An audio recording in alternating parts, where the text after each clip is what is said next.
Good afternoon. Hope you guys are great. Glad to be here. Ready to start off another week here against LSU Tigers. Obviously a good football team, a lot of talent, never been short of talent. Our guys are excited, had a really good practice yesterday and today. Eyes are wide open, they're fired up, they're ready to rock and roll. Any questions? What was your favorite aspect of Saturday and the way things, aside from the win, the way things played out for you guys on your side of the ball? To me, it starts with this: the energy that we play with. I thought it was very contagious for the football team. I thought that our guys were. We got off the field the first drive, and then just came to the sideline with a lot of juice, a lot of energy, a lot of just guys were active, guys were flying around. Everybody wanted a piece of the pie, and that was fun. I thought it was contagious. That was my favorite part, to be honest with you. Yeah, going off that, you guys were seemingly able to eliminate Kentucky's passing game. This is an LSU offense that likes to throw the football a lot. Does the plan change at all based on the team, or how do you go about doing the same kind of thing again? Yes, obviously, 44 yards passing is obviously a hard mark to try to repeat. LSU does an outstanding job. Coach Kelly, Nussmeier, and all those wideouts that they have really good tight ends. I think they, obviously present a challenge for everybody they play.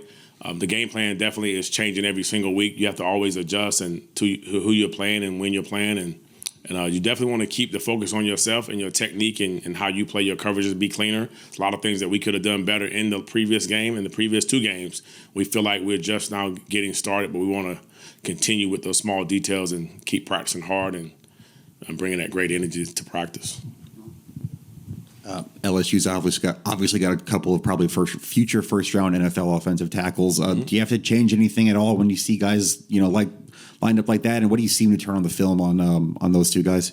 Yeah, between Campbell and Jones, those guys are Campbell 66, Jones is 50. They're definitely talented, long-ranged guys who play with a lot of energy. Like you watch them, they're helping their quarterback up when he gets knocked down. They're going for loose balls that are on the ground. I think they play. Their intangibles are just more important than their talent. But game plan wise, you have to understand who you're going against, and it really doesn't really change. I can't, really make a huge change in our game plan, but we're definitely aware of who they are and their skill sets. Is there any part of you that struggles to call the 3-3-5 because it takes Dylan Stewart and Kyle Kennard off the field? It's a good question. Naturally, yes and no at the same time, but you definitely want your best 11 on the field, and our guys understand that we have a deep defense, and we feel like only 11 guys can go. So, everybody can't play at once, but they understand we're preaching defense as a collective, and understand that when each call is about the guy beside you, it's not about an individual, and we're trying to keep preaching that. I think if we just continue preaching that mindset that we're playing defense as a group, as a collective, I think that it'll keep our mindset where it needs to be.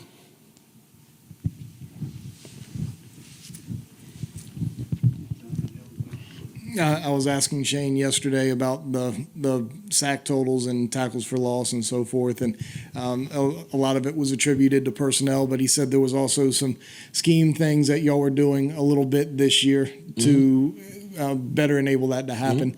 Can you elaborate at all on what some of that may look like as far as what y'all have done a little bit differently? I'm not asking you to give away all your secrets, but a little bit for us.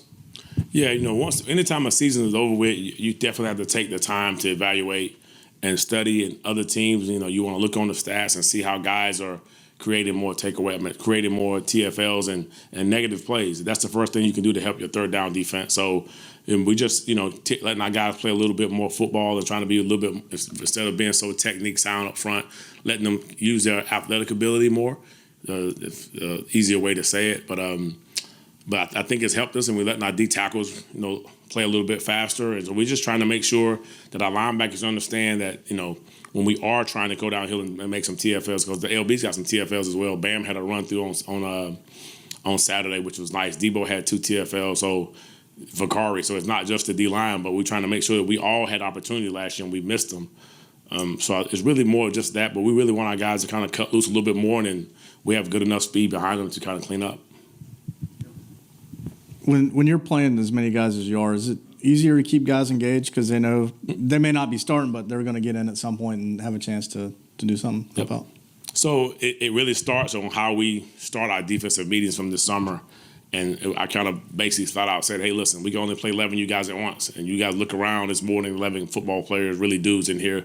So we want to just keep that same group together. And our guys on the term, when your number is called, you definitely want to answer.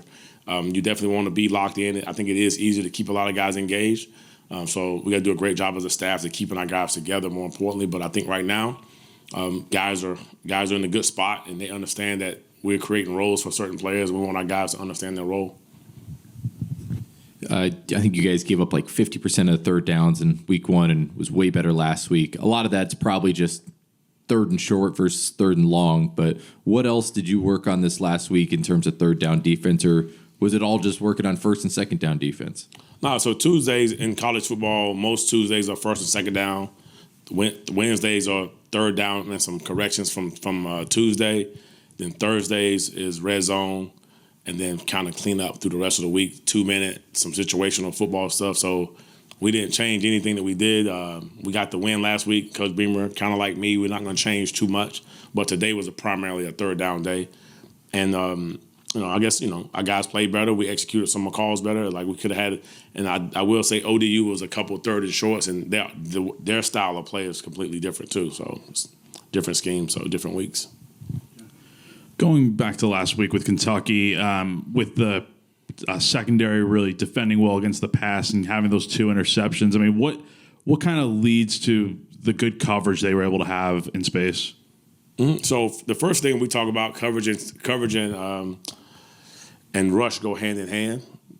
It all goes hand in hand. So to me, the very first pick that Nick had, we flushed him out the pocket just a little bit. He kind of retreated. He kind of threw off his back foot. I'm not quite sure he was throwing a curl on the backside, but we had a couple guys in the window, and he probably was worried about the rush earlier. So either way, it's played a factor, even though there was no pressure on that play. But he's already been sacked a couple of times, so he didn't want to get sacked again. He heard it throw and didn't see Nick. The second one was a disguise by DQ. He showed one coverage and then dropped down, and the quarterback kind of flung it a little high right into Kilgore's hands. So it all goes hand in hand. Everybody plays a role in each turnover, each takeaway. And then and we just kind of keep preaching that every single day. You talked about the linebackers getting downhill. Your 2 new ones who are playing the most right now, Bengali and Demetrius. What's your evaluation of their performance through 2 weeks? Yep, I like obviously how they're playing, just their process. I'm more impressed with the process than I am the actual play on Saturdays. But to me, like, obviously you won't play on Saturday if you don't do the process throughout the week, and they've both been really good in that regard. D Knight had the very first play of the season, which kind of showed his flash. He played decent Saturday. He wants to be better.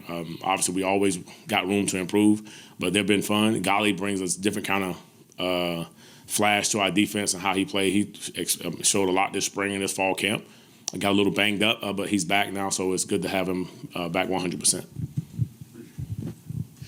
Clayton, just to change the subject a little bit, today's the 23rd anniversary of the September 11th terrorist attacks. I mean, I know that's like half a lifetime for you away, but you were a rookie with the Giants then. Yes. What are some of your recollections or connections from being up there at that time? Yeah. One, I recognize your hat. Definitely, that was definitely obviously a trying time for a lot of people. Me personally, I was on the New York Giants football team, and we landed in Newark, New Jersey, the morning of 9/11. So I'm actually in somebody's book about my story about my 9/11 story. So I don't want to dwell on it, get into it right now. That's probably for another conversation. But the main thing I remember is just practicing with the New York Football Giants on that Wednesday morning after 9/11. And seeing the towers smoking up, and then Coach Jim Fossil basically called practice. We left, and then on to the next week. And obviously, a lot of things happened after that. But the main memory is just seeing families come over to the New York Giants facilities. It'll be an indoor facility full of kids who probably lost their parents. So stuff like that is definitely deep and heavy, but definitely memorable for sure.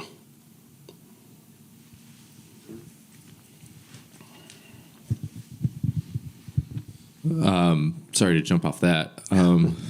The Kentucky at one point had 11 straight run plays. Mm-hmm. When you're a defensive coordinator sitting up there and you see 8 straight run plays, are you like, man, they're literally not going to pass the ball, or are you just real scared that, hey, they're about to change things up? How do you when you're looking down, how do you go from there? Definitely not scared. So let's make sure. Definitely not scared.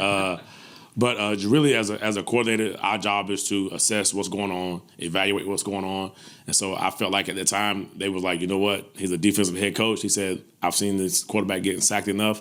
You better run it. That's what I saw. And we was patient with it. We didn't panic. We didn't say let's blitz every play. Let's do this. Let's not. I didn't want to run the pop.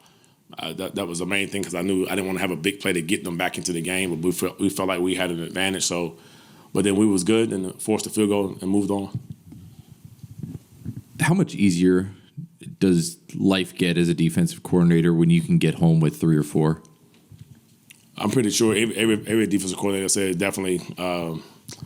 It's one of those things where it's better. It's not easy still. We're in the SEC, so LSU Tigers coming to town, so I know that nothing's easier. It may seem easier on the outside, but it's never easy in this league.